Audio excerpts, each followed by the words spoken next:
Shri Krishna Chaitanya Prabhu Nityananda, Shri Advaita Gadadhar Shivasati Gaura Bhakta Vrinda, Hare Krishna, Krishna Krishna, Hare Hare, Hare Rama, Rama Rama, Hare Hare. Vidya Bhagavatadihi stated that the limit of knowledge is that which is described in Srimad Bhagavatam. Of course, there is no limit to knowledge, because knowledge about Krishna is supreme unlimited. There's no end to that. But as far as learning goes, the ultimate limit is given in Srimad Bhagavatam. Here we see in Srimad Bhagavatam not only knowledge of our transcendental relationship with Krishna, but also all knowledge for the advancement and betterment of human society.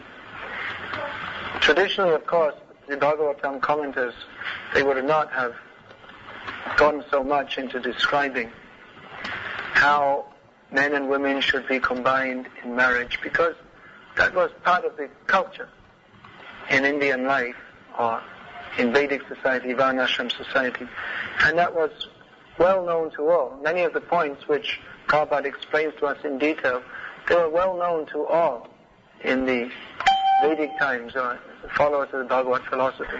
Just like we see even in the Bhagavatam, in the 9th canto, there is a summary description of Lord Ramachandra's pastimes. Shukadeva Goswami says to Parikshit Maharaj that you've already heard this many times, because everybody knew.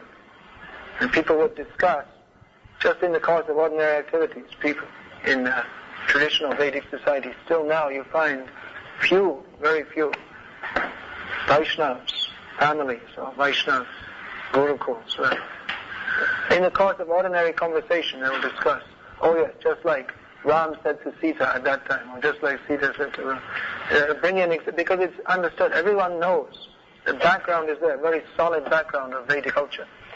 So this Vedic culture, that was one of Prabhupada's points, to re-establish this.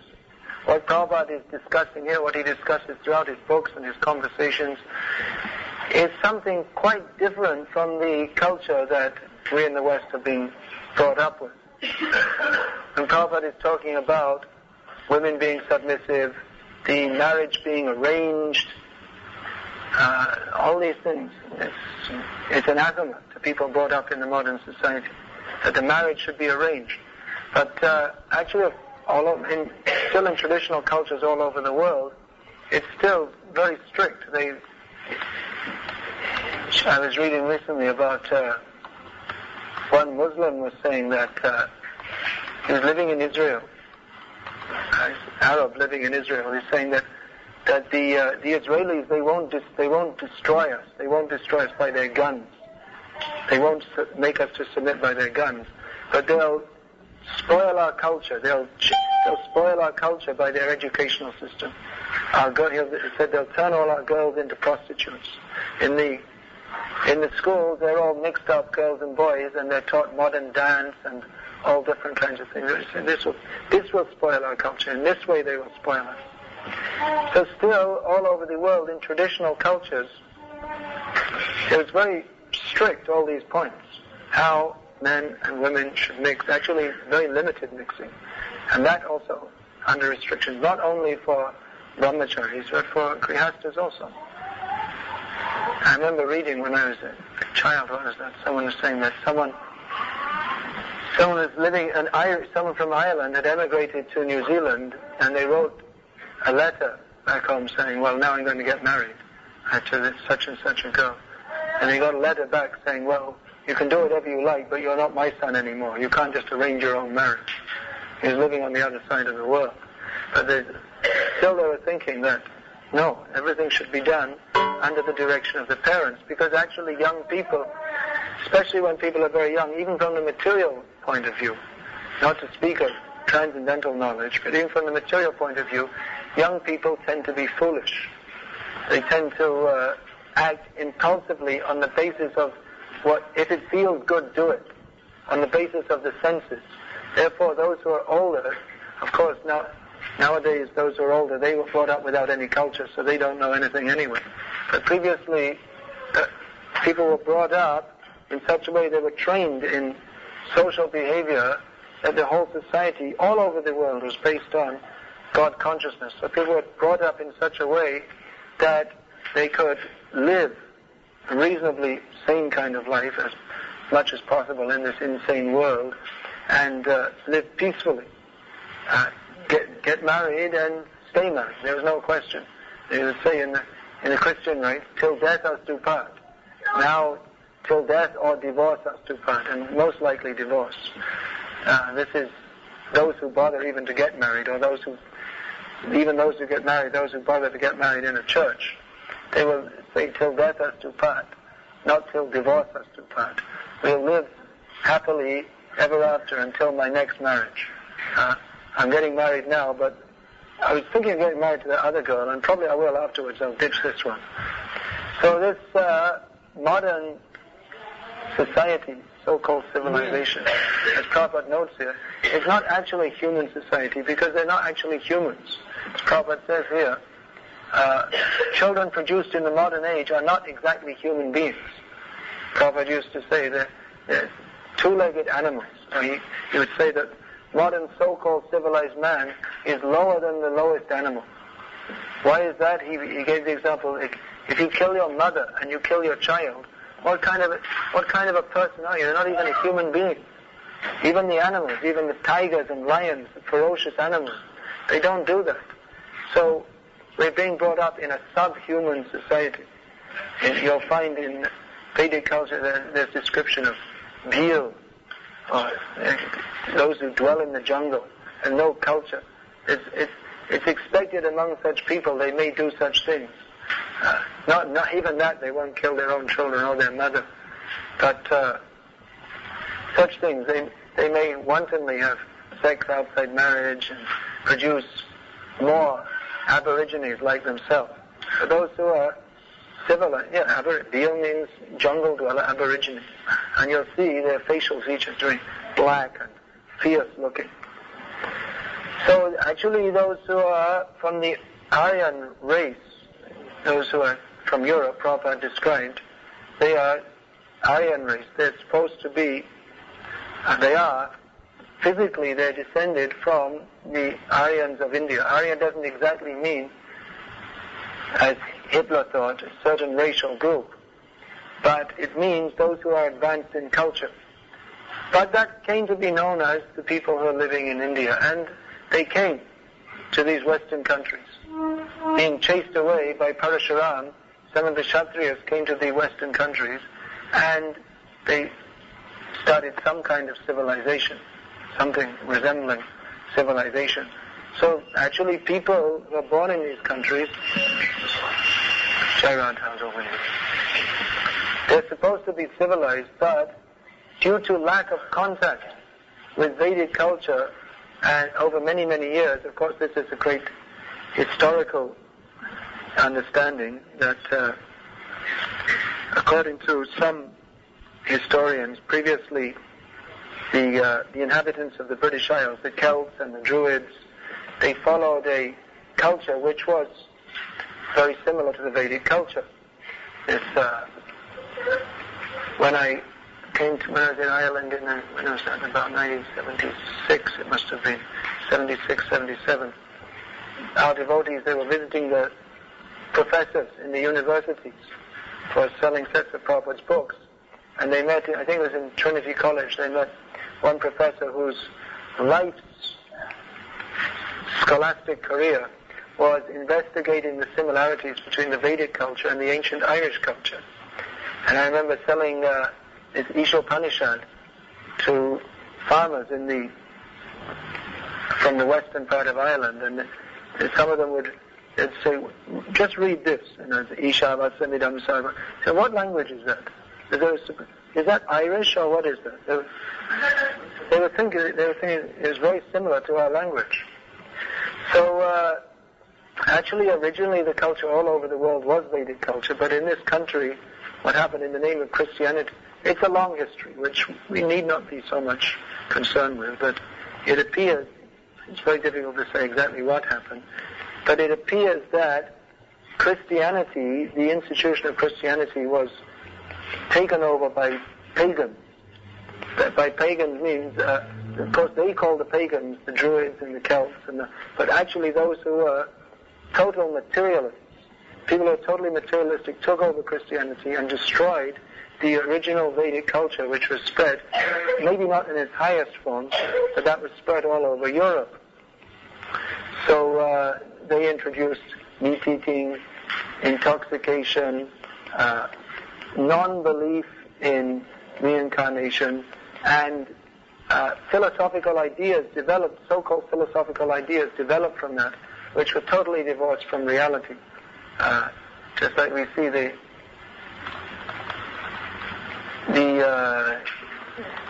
Aquinas. He was Aquinas and Augustine. They're the two pillars of Catholic philosophy. But they spiritually they were quite ignorant. They don't know what is the difference between the soul and the body. So they propagated so many ideas. So even some spirituality was coming through, but later that was found to be inconsistent with what they understood in terms of science, and therefore they threw the whole thing out and they introduced new gurus such as Freud, Darwin, and Marx, who said, we have the solutions to all your problems. God is not the solution. You need to listen to us. We will tell you. What is your problem? You're having all these problems, all these mental problems, because you're descended from monkeys and you have some monkey instinct in you. Therefore you have to express that by beating someone over the head, or you're suppressing your sexual desires. And according to Freud, all problems are caused because you're suppressing your sexual desires. According to Krishna, all your problems are coming because you're too much full of sexual desires. The enemy is lust. This is psychology that is also there. Here we see there's description of psychology, how to manage the marriage of boys and girls. Prabhupada gave a whole lecture on this once in London, Bhagavad Gita class. That was titled, in the tape ministry of Prabhupada, I was given the title, The Psychology of Chastity. So he described how a young girl, before she comes to maturity, she should be married, so she knows, this is my husband.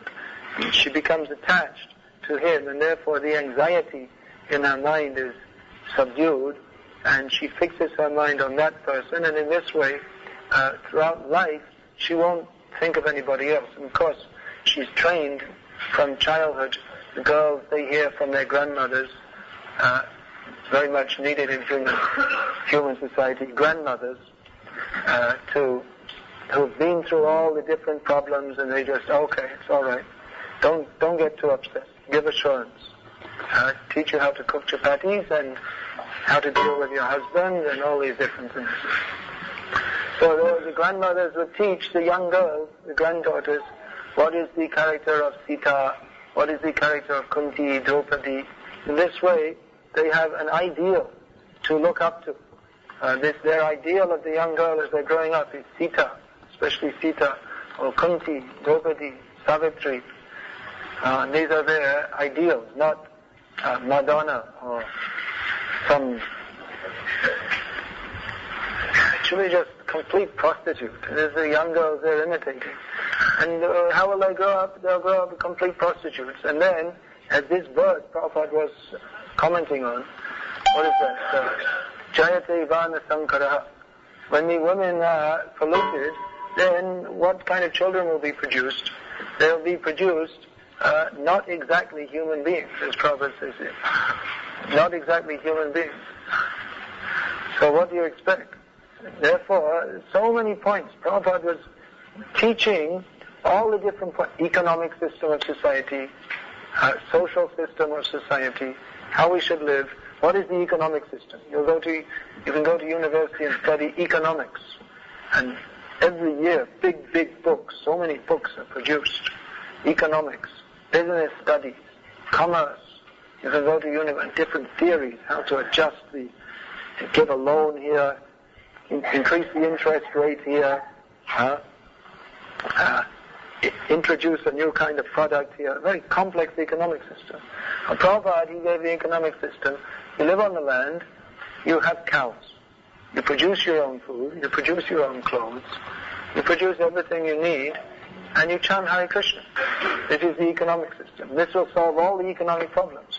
You don't have to have conference, big conference, Bill Clinton, Boris Yeltsin, all fly in, discuss everything, get drunk together, and go home. And then give a new economic 5-year plan, 10-year plan, 20-year plan. In the meantime, they all died, and someone else came in. Someone else came in with a new plan, and everything is just extremely complex, and no one knows what's going on, and they're predicting the whole world economic system will collapse. But this economic system, that will never collapse. Land, cows, Krishna. That's all. That's all you need.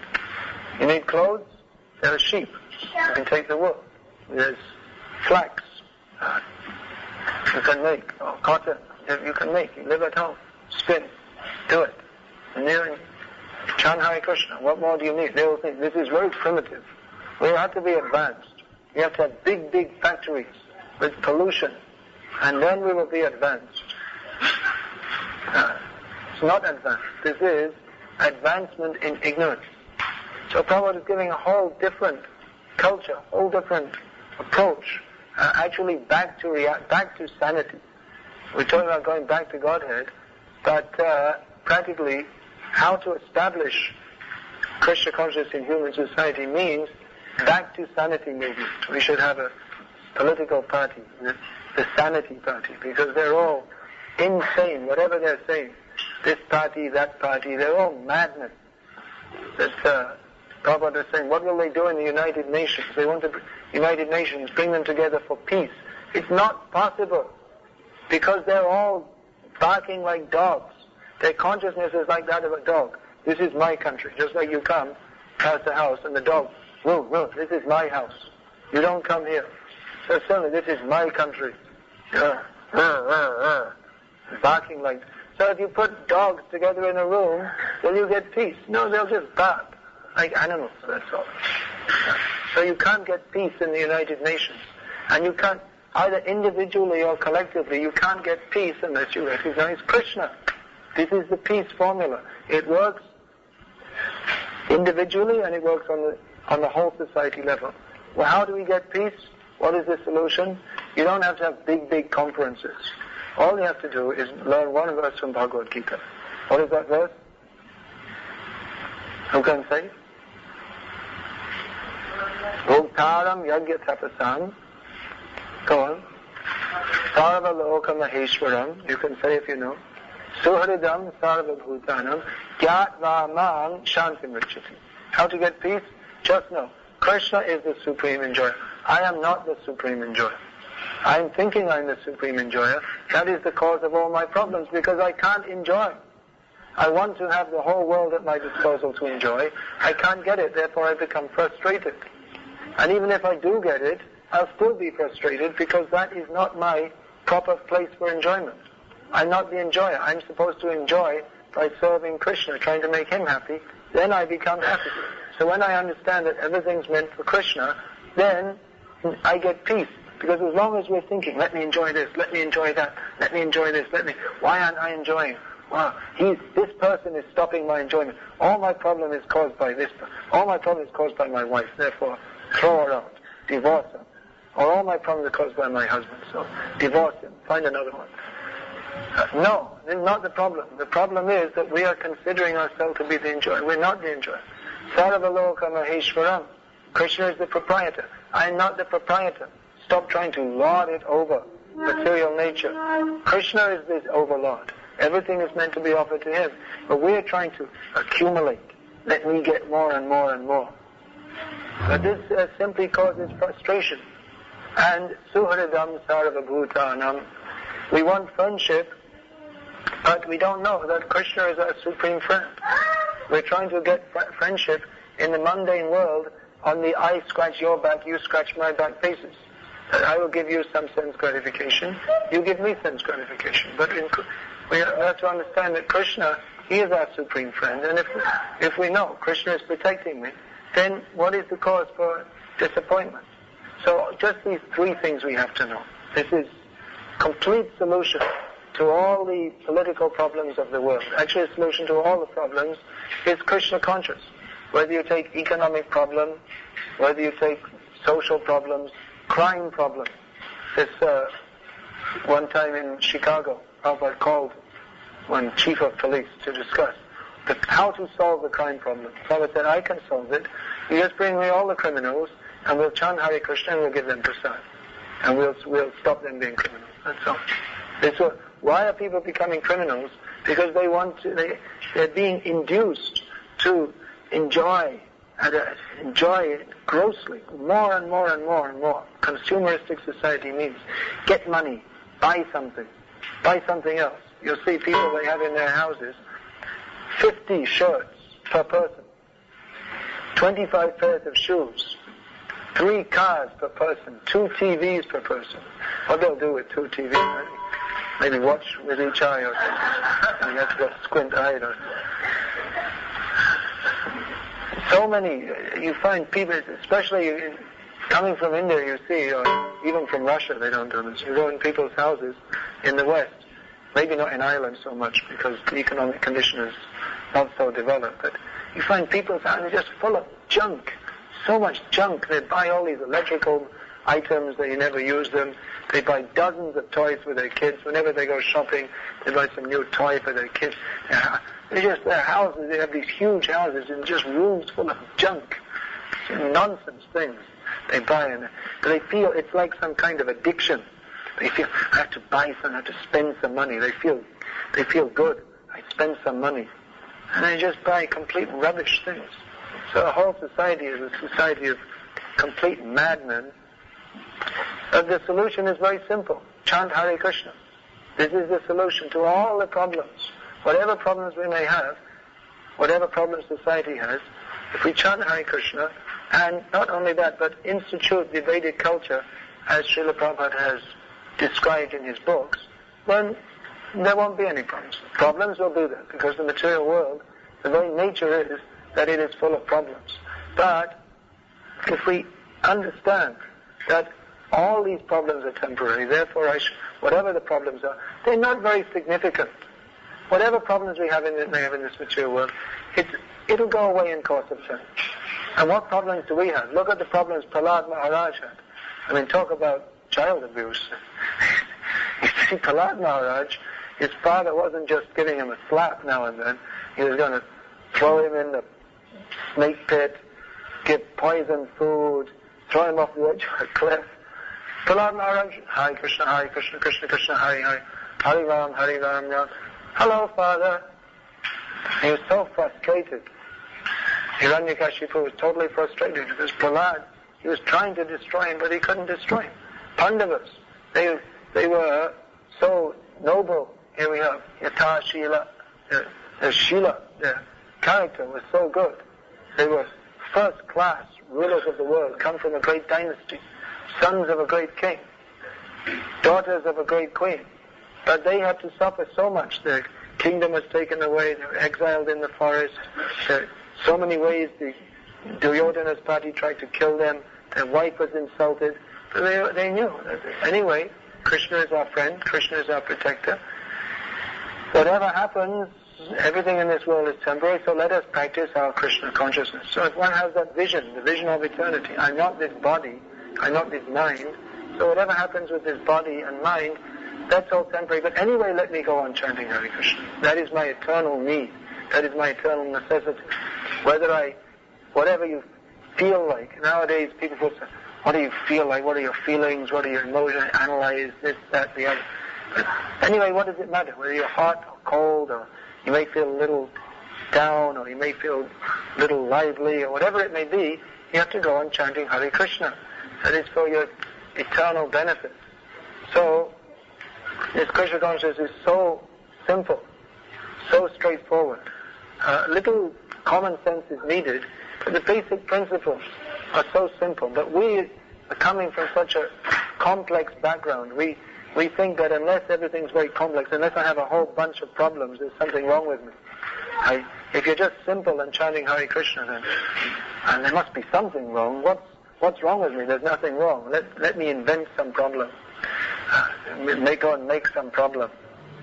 But actually life is meant to be lived very simply. Simple living and high thinking. High thinking doesn't mean to go inside our mind and screw it up in different ways with so many different theories. High thinking means to understand Krishna is the Supreme Personality of Godhead, I am His eternal servant. Human life is meant for understanding Krishna. High thinking means to study Srimad Bhagavatam, to discuss Srimad Bhagavatam. High thinking doesn't mean to discuss all the theories of rascals who don't know anything about reality, who are simply expert in talking big long words, but they can't even solve their own problems. So how are they going to solve anyone else's problems? This whole society, they've made a complex society which is full of problems in every way. Pollution, so many problems. And then someone is considered a great scholar if he gives some theory how to solve the problem. But here we have the ultimate solution. People don't want it. The ultimate solution is that just give up all these problems. Just give up identifying evil with them and understand that we're the eternal servants of Krishna. Ji Krishna das ibishas karle ta ardu konai. If we simply understand, Bhakti Thakur says, that I'm not this body, I'm eternal spirit soul, Krishna is the Supreme Personality of Godhead, and I am His servant. You just understand that and no more problems. All the problems are finished. Why? How can it be so easy? It is easy. That Prabhupada said, as long as you're in this material world, there'll be so many difficulties. But as soon as you go back to Godhead, only bliss. Now in the spiritual world, Kathadanam natyam gamanamapi vangshi priyasaki hidanamnan jyoti paramataitara svadhyamapicha. In the spiritual world, talking is singing. Walking is dancing. Always there is the sound of Krishna's flute. So that is our hope, that is our prospect. Not, of course, Marx, his idea was that religion is something for cheating people. You make people think, suffer now and you'll enjoy later. So therefore, the ruling classes, they said to the serf classes, okay, you suffer now and you'll enjoy later and we'll enjoy now at your expense. But actually, that may have been an exploitation or misuse of religion, but that doesn't change the fact that Krishna is the Supreme Personality of Godhead. We are His eternal servants. This material world is miserable, and our goal of life is to go back home, back to Godhead, go to Krishna. And if we do practice Krishna consciousness even in this life, then we'll become peaceful, sane, happy even in this life. And even if we have material problems, those problems, they seem insignificant to one who is practicing Krishna consciousness. Others, they may see oh, my problem, so much anxiety. But if we just understand that anyway, what is illness? Everything in this world is temporary. Therefore, let me surrender to Krishna. And we see that the so-called big problems, she's not saying, what is the big problem? You're chanting Hare Krishna, that means that you're on the path of deathlessness, that whatever problems you have, they're all going to be finished anyway by this chanting of Hare Krishna. You're going to cross over that. So therefore we understand that whatever problem I have, that's only simply due to my identifying with it. Our real problem is how to become purified, how to become Krishna conscious. And how to do that? Shravanam, Kirtanam, Vishnu Smaranam, Pada Sevanam, Archanam, Vandanam, Dasyam, Sakyam, Atma Nivedanam, Iti Pumsapita Vishnu, Bhaktis Chain Navalakshana, Kriyita Bhagavatyatha, Tanmani Dhita Mutamam. This is the topmost learning. Srimad Maharaj, the great Acharya, he says, what is the great, Hiranyakashipu asked him, what is the best thing you've learned? And he said, this is the best thing I've learned. What is that? That we should worship Lord Krishna. How? By hearing about Him, chanting about Him, remembering Him, serving His lotus feet, Padasevanam, Archanam, worshipping Him in the temple, deity form, offering prayers to Him, becoming His servant, becoming His friend, and completely surrendering everything to Him. So this Prabhupada is giving us a blueprint for a Ishavasya, a God-centered society, in which people live as sane human beings. Everything is there. Marriage is there. Work is there. Dharma, artha, karma, moksha. How to live a religious life, economic development, sense gratification, regulated according to the Vedic principles. Everything is there, and ultimately, prema pumartho mahan, the goal of life, to understand Krishna, to become full of love for Krishna. Everything is there, everything is given in this Vedic society which Prabhupada has envisaged. Now we may think, well, that's all right, but when is it going to happen? I'm here now, and I'm not a product of Vedic society, I'm a product of Rakshasa society, and I was brought up as a Rakshasa. This is all our position. So the answer is to stop being a Rakshasa and to start being a devotee, and then naturally everything falls into place. But if we think I'll continue being a Rakshasa, and at the same time I'll be Krishna conscious, then it won't happen.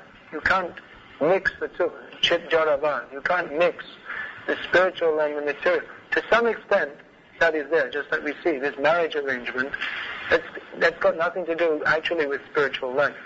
Although, if it is done according to regulated principles, if it is done according to the direction of realized persons, then even that, although it's not necessary for spiritual life, but if it is done considering that marriage is a necessary institution in society, not everyone is ready for the Paramahamsa stage of life, therefore marriage should be performed according to Vedic principles for purification. So in that way, everything, whatever material needs are there, they can be, under the direction of Guru, Sadhu, Shastra, they can be dovetailed in Krishna's service. But we should minimize our material necessities. Not increase more and more. Minimize our material necessities and increase our Krishna consciousness, increase our spiritual awareness. So Prabhupada, he wanted to introduce this in society. It's not an easy thing, there's no doubt, because we're all products of Kali Yuga, and it's difficult to overcome our conditioning. It's difficult to change our whole way of thinking, but we have to do it, otherwise we can't become Krishna conscious. As long as we think in terms of all the garbage ideas that we're brought up with, then we can't become Krishna conscious. We accept guidance, we have to accept guidance from self-realized souls, not from those who are groping in the darkness.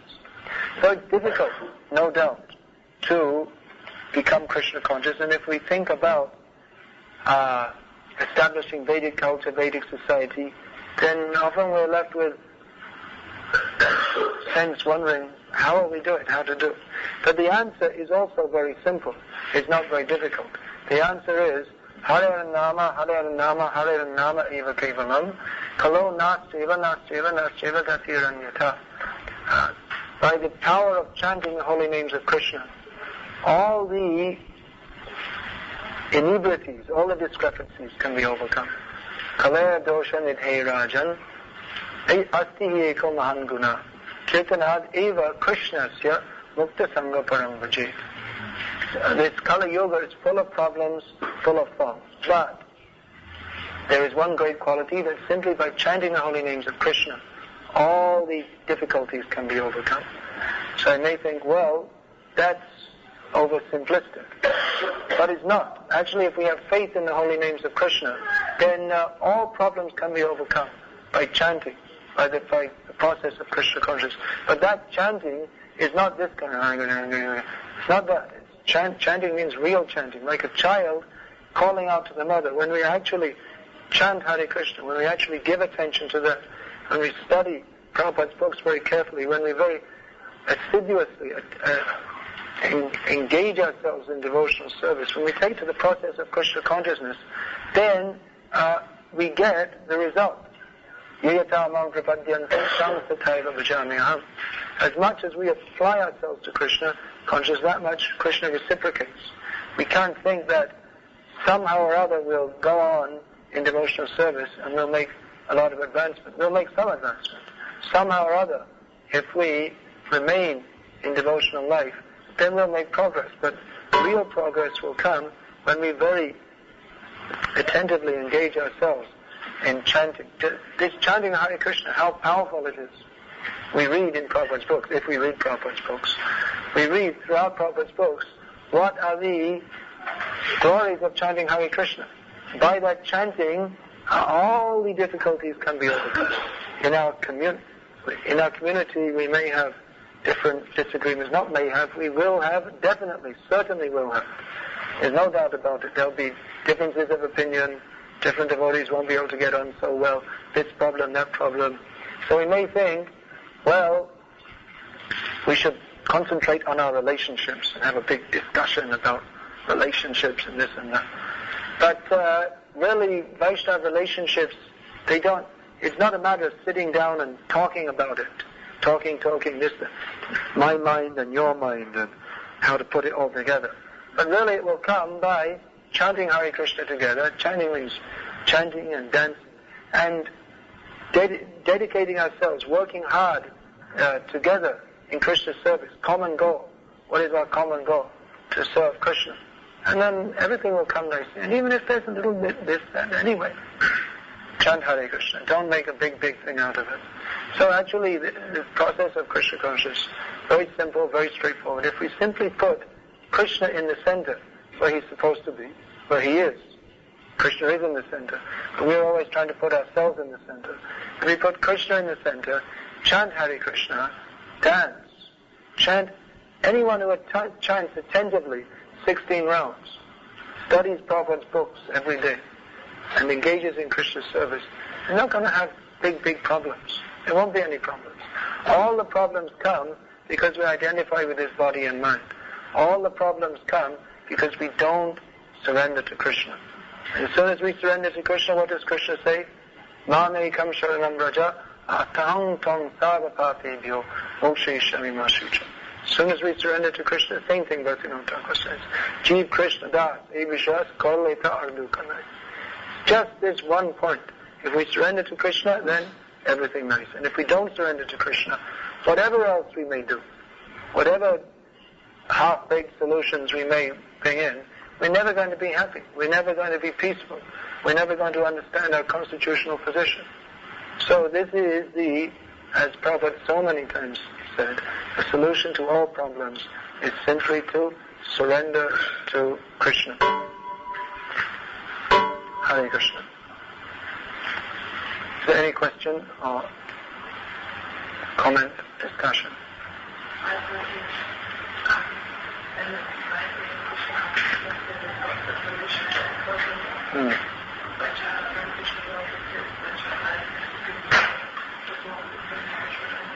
It means we're not applying the solution. Solution is there, but if we don't apply it, then we won't get the result. We actually have to practice Krishna consciousness. Prabhupada has given so much guidance for married life in his books. If that is followed, then if it's followed, then the first thing will be that there will be no divorce, because it's not allowed. So people, means devotees, that what I can see, all the problems in our society, most of them are generated because devotees are not studying Prabhupada's books. They're not implementing what is in Prabhupada's books. If you study Prabhupada's books, everything becomes very clear. But if you study some, getting our consciousness straightened out, because we have a tendency, if we don't hear regularly, if we don't study Prabhupada's books, then our mind, it's like when you're driving, you have to constantly even if you're driving on a straight road, especially if the wheels aren't aligned properly, then you have to constantly bring the wheels back. You have to adjust the steering wheel. Otherwise you veer off the road. So in the same way, if we don't hear it regularly, if we don't do that adjustment all the time, then our mind goes off, our way of thinking goes off on a tangent. So especially Bhagavad Gita, Prabhupada's Gita purports, they're just exactly suitable for bringing us back to the basic understanding. We're not this body. We're eternal servants of Krishna. Human life is meant for serving Krishna. It's just best book, just for putting us exactly on line. Therefore, we always recommend, Prabhupada recommended, study his books very carefully. There are many books. They may be read also. But unless we understand Prabhupada's books, unless we go through it, unless we're grounded in Prabhupada's books, then we may read so many other things, and we may not get the right conception. Even if Prabhupada said that, even to understand Bhaktivinoda Thakur's books are relatively simple compared to writings of other acharyas. But Prabhupada is saying, you can't understand Bhaktivinoda Thakur, you have to understand him through me. I've seen people, they read Bhaktivinoda Thakur, Jiva Goswami, they don't study Prabhupada's books, and they come out with all these funny ideas. They don't understand. Actually, you can't understand unless you go through Prabhupada. That I'm seeing. Prabhupada said it, and not only theoretically, but practically we're seeing it.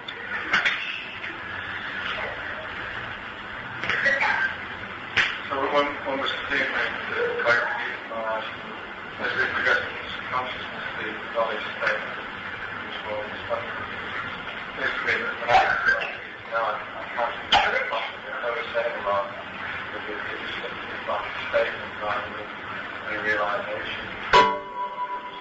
It's a statement of reality. Every word in Prabhupada's books is fact, but because we are identifying with this body and mind, therefore we think reality is that which is conceived of by my mind.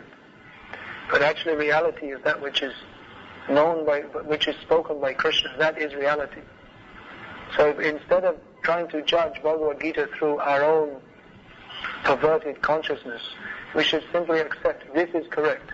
Whatever else I may think, which is not in the 9 of Bhagavad Gita, we should know immediately it's all nonsense. If we study with that understanding, then we can quickly understand Bhagavad Gita. Whatever I think, it's all rubbish, because I'm a fool. Guru Mori Murka Deki Korilo Shasha. If we understand what Krishna says, he's not a fool, I am a fool, therefore I have to hear from Krishna. And then very quickly we can understand everything in Bhagavad Gita. Is there also to somebody that listening was not like you have to actually teach us how to speak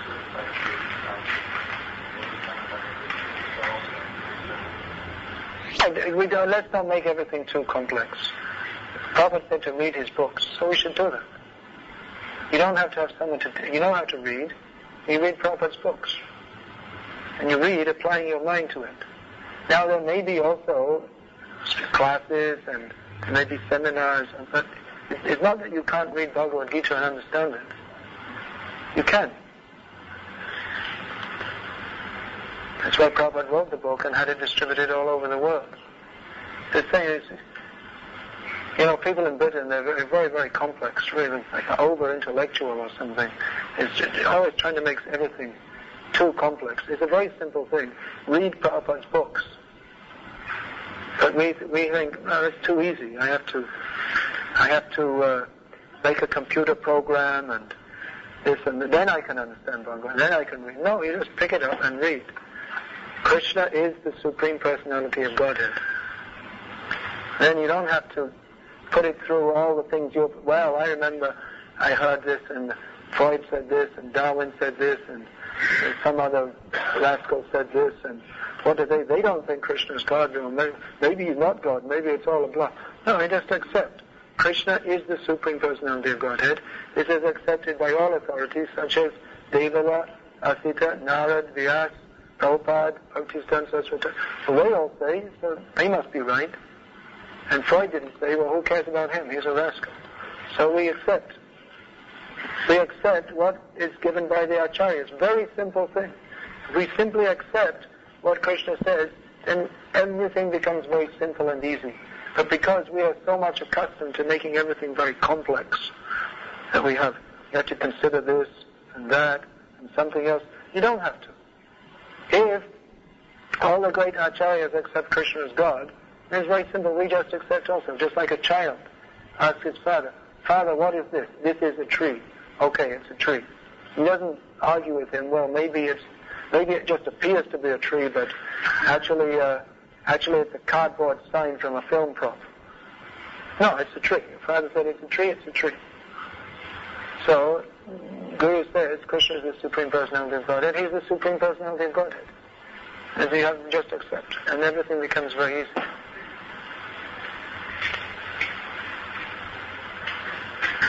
Otherwise we'll go on the manoratham, the chariot of the mind, carried on the chariot of the mind. Carried where? Throughout the whole universe, in 8,400,000 species of life. Therefore, Bhaja Hure Mana, Srivandanandana Abhaya Charanara Vindura.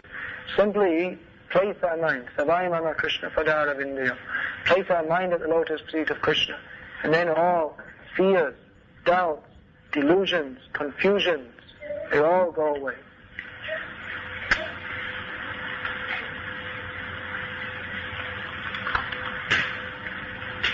As Prabhupada used to say, what is the difficulty? There's no difficulty, but we invent difficulties.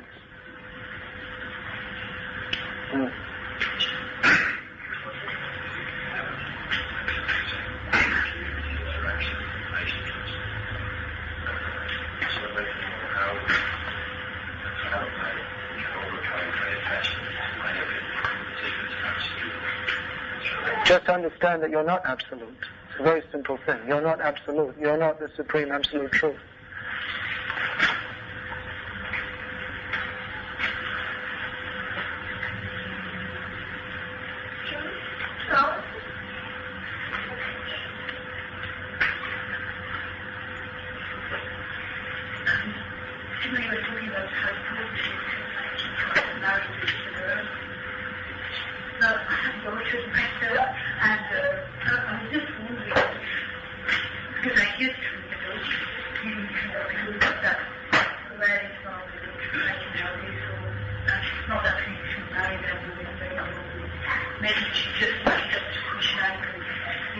Leave it up to Krishna how they get married. Well, it won't happen.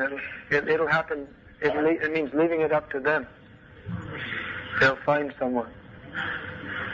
Krishna's not going to come and arrange their marriage.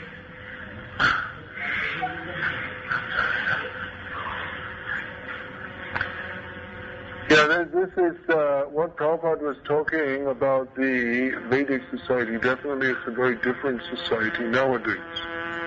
So at this time, we may not be able to do everything exactly according to Vedic society. Vedic culture, girls should be married before the age of puberty. That's illegal in most of the countries of the world nowadays, although I guess it's possible to do it secretly or something, or you could do it but not legally or something like this. But anyway, from what I can see, this is a very sensitive point, I know, and many people say different things. But and Prabhupada also made allowance for the fact that it is different society, but at the same time, Prabhupada very much stressed on the Vedic principles. They are the actual way in which human society can be conducted, to have it relatively peaceful, and Prabhupada wanted to establish this. So, and even from the practical point of view, I think we'll find that those who have young daughters, if they arrange the marriage with devotee boy, maybe also who's the son of devotees, then the same thing that Prabhupada was talking about, that then they will feel peaceful and they won't feel like running around and looking for so many boys, and they'll be chaste, they'll be fixed in their marriage. But then the parents have to support that all the way through. I saw one of my godbrothers, he was married to the daughter of a devotee, but then after some time the mother who had arranged, the mother of the daughter came and took her away and said, I don't want you to live with him anymore. So the parents, they also have to support that marriage, and if there are difficulties, they don't just say, okay, now this is the modern Western solution. There's difficulties in the marriage, okay. You have a pain in your eye, okay, cut it out. That's not the solution. The solution is put a little ointment, and then even if there is pain, tolerate it, because it's your eye. And if you cut it out, it's going to be worse. You may think, well, I'll put an artificial eye, I'll put another one back, but it won't be the same. So it requires parents, actually in youth, nowadays the kids, they have the idea, I should be independent, and even parents, they encourage that. You find children in Kami society, they grow up 18 years old, get out of this house, what are you doing here? You're grown up now, look after yourself.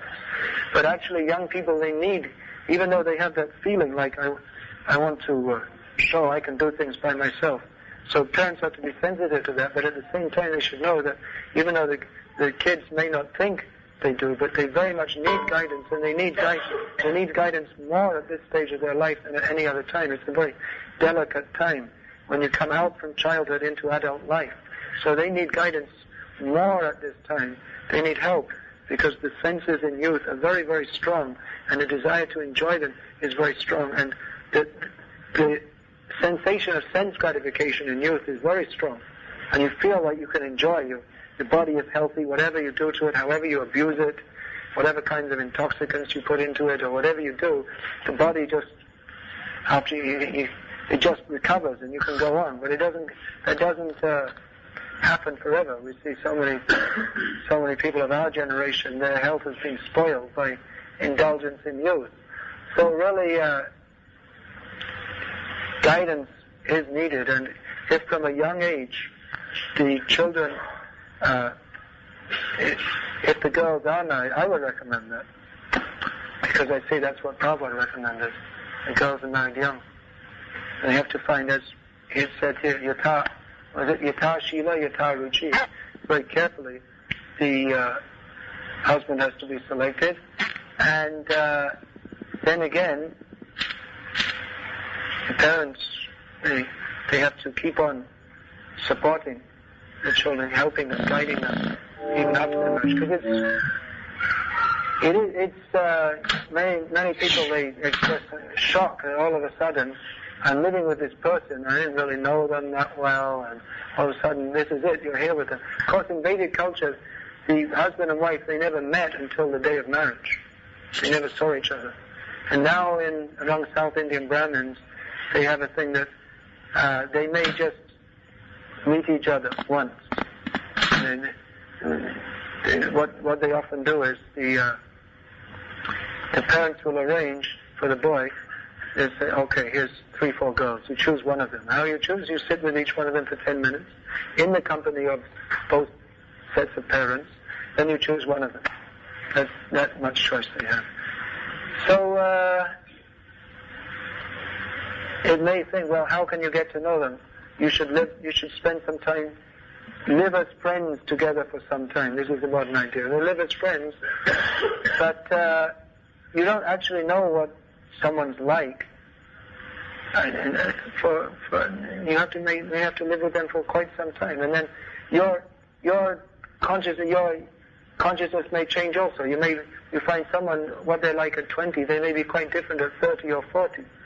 So you go into marriage as much as possible with astrological guidance, seeing yata shilam, yata ruchi, what is the character, what is the taste. But then after you're married, then that's it. Now we've made a commitment in front of the deities, in front of the devotees, in front of the fire. We've made a commitment. You have to stick with it.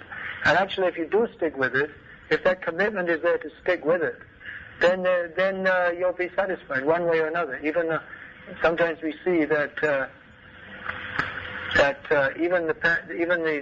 they don't get on that well, the husband and wife. Even Prabhupada is saying he didn't get on very well with his wife, but there was no question of divorce. They stayed together, and in this way, the society is somewhat peaceful. Whereas if I didn't like that one, let me try someone else. And then naturally you're going to find out in someone else too, something you didn't like about them. There's no such, in astrology, if you see, you match the charts, there's no such thing as 100% compatibility. There's no such thing. Especially in Kali Yuga, it's the age of quarrel. So if you just accept, okay, there may be some quarrels, or okay, he may be somewhat nasty, or she may be somewhat, anyway, we're married, so at least for the next 25 years, you have to go through with it. And that way, society will be stable. And children born of such parents, they know that even if they see them arguing, then that's called Bahu Ramve Laghu Kriya. dampatya kolaha, as Chanakya Pandit says, that husband and wife arguing, that may be a big, I won't be with you anymore, I can't accept you, woo, woo, woo. And then afterwards, finished. And again, all right, what's the next thing? There'll be again talk, big quarrel, big words. But everyone knows that husband and wife arguing, no one bothers, because this is in Vedic society, because they know anyway they're husband and wife, they may argue, but they have to go on living with each other. So they'll go on. Our modern society is a very diseased society, I must say. We should take guidance from what Prabhupada has given us. That will, even there may be difficulties with it because of the conditions in the modern age, but that is some guidance from the realized platform. That is some guidance from the same platform. So because we are insane and because society is insane, we may have difficulty adjusting to that. But we should know that if we follow the guidance given by Vedic authorities, then at least we have some hope of becoming sane.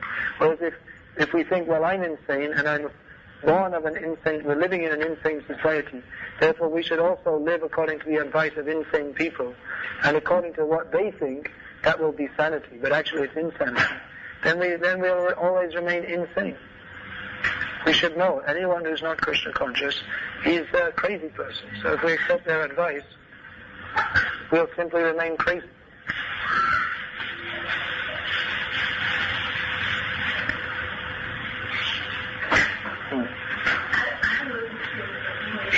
And it's kind of like a very different for like you have to train as brahmacharis.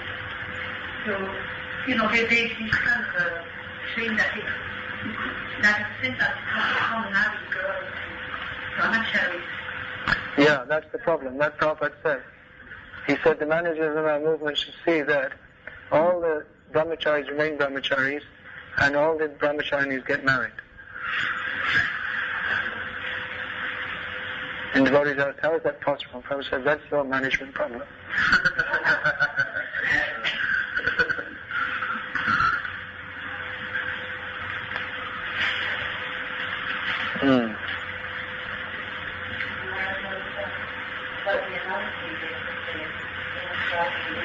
Not the what?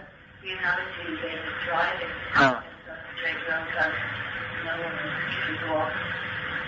If you're not constantly putting the wheel back to the right point. I'm just thinking how easy it is because, suddenly deviate and sort of slightly off, even without realizing. And even if we read, we may interpret somewhat things because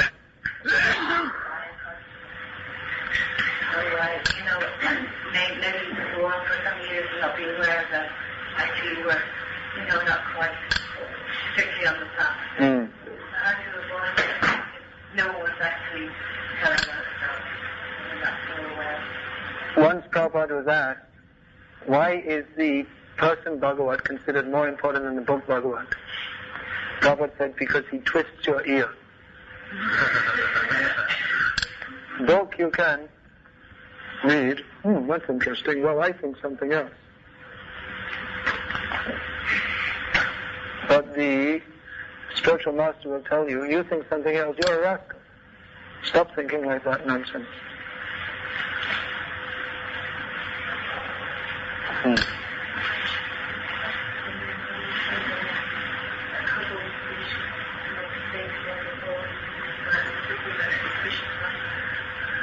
No, it's not Krishna consciousness, it's Vedic culture. Krishna consciousness means to be conscious of Krishna.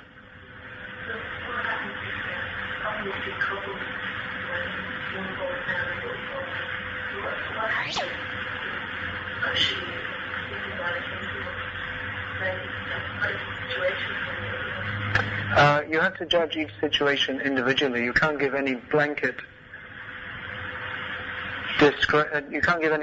formula. But still, we shouldn't just simply take, now he's only chanting 15 and a half rounds, immediately throw him out of the house. Divorce. Rather, one partner should try, if one is falling away or is fallen should try to help them and even stand by them in times of difficulty, knowing that after all, my husband or wife is a devotee, otherwise how are they chanting Hare Krishna before? Now they're in Maya, but anyone who's chanted Hare Krishna, they must have some taste for that. So let me try and revive that taste. It may take a little time, I may have to live with their nonsense for some time. One devotee was telling me about one couple he visited in Canada, devotees, and actually the husband, they had 3 children. They had and have 3 children. And the husband was pretty much in Maya. He wasn't offensive, but he was weak. So anyway, the wife went on, encouraging him, and she went on herself with her Krishna consciousness. He didn't stop her from doing it, but himself was weak. And eventually, after some time, he again picked up his Krishna consciousness, and now they're together doing very nicely. There are many, many cases. When I was in Russia last year, one lady came to me, and she was having a very hard time from her husband, who was actually a demon. He came to our programs, and he was disturbing our programs, and it was actually a big deal. She said, well, he's beating me, and this and that. I said, anyway, just try. You just try and tolerate. You just try. You give him prasadam. Just try for some time. Don't just jump out of the marriage immediately, because you have 2 children, and it's very disturbing to them if they're taken away from at least the father. Even if he's overly heavy, at least they're getting some discipline from him. That's needed for young boys especially. They need his father to discipline. So anyway, after one of the programs, I met him. Not exactly met him. He came up to abuse me, but I didn't abuse him. Actually I embraced him and said, actually you're a devotee, something like this. So anyway, this year when I came back to that area, I didn't go to that town, but I got the news that now he's also chanting Hare Krishna. So it's not impossible. Nothing's impossible. I get actually many letters talking about counseling. I get many letters and this kind of thing, and it's often that, my husband, he's not Krishna conscious enough, what to do, or my wife isn't Krishna conscious, or my grandmother, or this, or that, or some. And always I say, don't just be patient, go on chanting Hare Krishna. I give some part of the Bhagavatam to read. This will give you some guidance, especially these chapters in the 3rd canto. And in almost all cases I've seen that where the party who feels themselves being offended or tortured or whatever, they simply become patient and peaceful in their mind. And then the other person, they respond to it. Often one may be, the husband and wife may be torturing each other mentally or even physically. But if one stops doing that and actually becomes more Krishna conscious, the other one also responds, and they also become inspired to become more Krishna conscious. So, actually another thing, someone was asking me, how can you give advice on family life? You never been married. So then I quoted from Prabhupada, Upadesha Amrita Prabhupada, in which it says that there are 2 ways of learning. One is by hearing and one is by experience, and a more intelligent person learns by hearing. So if you read all these things in Prabhupada's books, and you simply repeat them according to the situation, then it's the best advice. I don't have to be hit over the head by a hammer to understand that being hit over the head by a hammer isn't very good. But if someone thinks that being hit over the head by a hammer is very nice, I can tell them.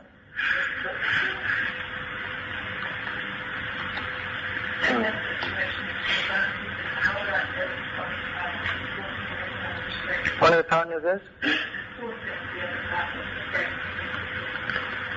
Yeah, this is a common question, and I give the same answer. That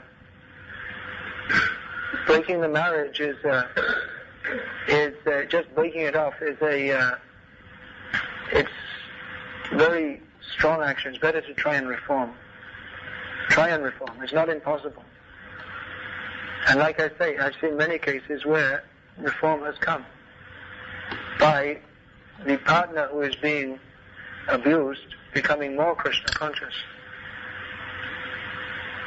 You may have to tolerate. For some time, Prabhupada's sister, she was an initiated devotee, her husband was a fish eater. Most Bengalis are fish eaters. So she tolerated. She cooked fish for him every day.